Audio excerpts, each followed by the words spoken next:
আল্লাহ তাআলা বলে, বান্দা শোনো, মৃত্যুর যন্ত্রণা সত্য সত্যই আসবে, যেটার থেকে তুমি নিজেকে পলায়ন করছিলে। মরতে তুমি কখন, কিছুক্ষণের মধ্যেই আমি আমার মাওলার জান্নাত দেখতে পাবো। এটা তখন তাকে সব কষ্ট ভুলায় দেয়, সব কষ্ট ভুলায়। এজন্য হাদিসে আছে, নবীজির মৃত্যুর যন্ত্রণা তো হচ্ছে মৃত্যুর সময়। আল্লাহর নবী জবানে কি বলতেছিলেন? আল্লাহুম্মা রফিকাল আলা, আল্লাহ আমি পরম বন্ধু, শ্রেষ্ঠ বন্ধু, আপনি মাওলার সান্নিধ্যেই যেতে চাই। তার মানে যেন আল্লাহ তাআলা বুঝাইছেন, বন্ধু মরবেনও না তো আমাকে আর পাবেন কেমন? মরতে তো হবেই, আসতে তো হবেই আমার কাছে।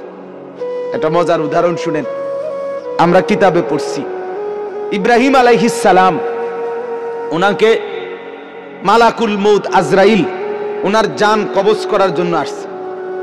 তা আসার পরে আজরাইল জি বলছে, হে আল্লাহর নবী ইব্রাহিম, আমি আসছি আপনার জান কবজ করতে, আপনি যাবেন? ইব্রাহিম আলাইহিস সালাম তখন মালাকুল মউত আজরাইলকে বলছে, আজরাইল কি বললা এটা? আচ্ছা তুমি আল্লাহকে একটা কথা জিজ্ঞেস করো, গিয়া যাও, একটা প্রশ্ন আমার। বলছে কি বলেন? তখন ইব্রাহিম আলাইহিস সালাম বলছে, আল্লাহকে তুমি গিয়া বলো, আয়াকবিজুল খলিলু রূহা খলিলিহি, কয় বন্ধু আরেক বন্ধুর কি জান কবজ করে? বন্ধু কি বন্ধুরে মাইরা ফেলে? কসাইডে কইতে কও, মানে আমি না আল্লাহর বন্ধু, তা বন্ধু কেমনে বন্ধুর মাইরা লায়? এটা কেমন কথা? আজরাইল গেছেন, আল্লাহ তাআলাকে শুনাইছেন, আল্লাহ তো শুনছেই, তো আল্লাহকে বলছে রব্বুল আলামিন, ইব্রাহিম তো এটা বলছে, কি বলতাম? তো আল্লাহ তাআলা ফেরত আরেকটা কথা বলছে যে, আজরাইল তুমি গিয়ে এটা বলো ইব্রাহিমকে। এবার দেখো কি কয়। আজরাইল আসছে, আয়েশা বলতেছে, আল্লাহ বলছে আপনাকে জবাবে, আয়াকরাহুল খলিলু লিকা খলিলিহি, বন্ধু কি বন্ধুর সাক্ষাৎ পেতে চায় না? বন্ধু কি বন্ধুর মোলাকাত পছন্দ করছে না? বন্ধুর সাক্ষাতে যাবেন না? ইব্রাহিম আলাইহিস সালাম সাথে সাথে বুঝে ফেলছে, হায় এটা তো আসলে মৃত্যু না, এটা তো আমারে মেরে ফেলা না, এটা তো আমার রূহ কবজ না, বরং আমাকে তো আমার মাওলার সাথে মিলায়া দেওয়া।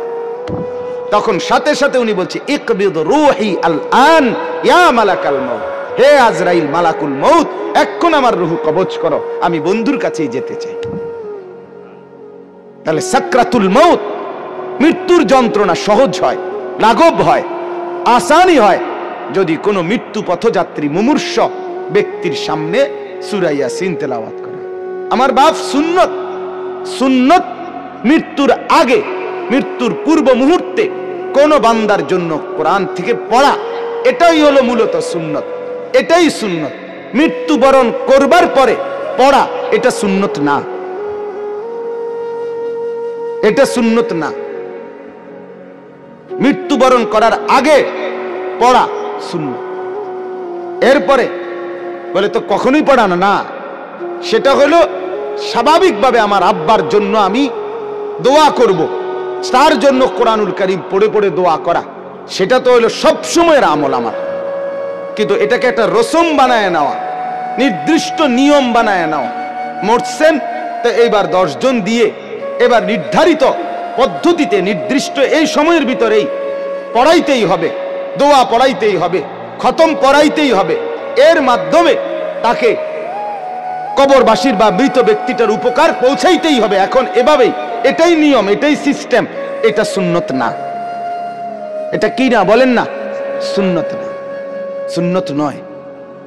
আপনি বলবেন, আপনারা বলবেন এই জন্য এগোরে ওয়াহাবি কয়, শেষ পর্যন্ত কথা শুনবেন, এটা কয় দেখবা যেই কোনো কিছুতে এরা উল্টাটা কয়। আসলে উল্টাটা চলতে চলতে এখন 12টা উল্টা হয়ে গেছে, 12টা হয়ে গেছে উল্টা। সুন্নতটা হয়ে গেছে অপরিচিত, বেদাতটা হয়ে গেছে পরিচিত, পরিচিত।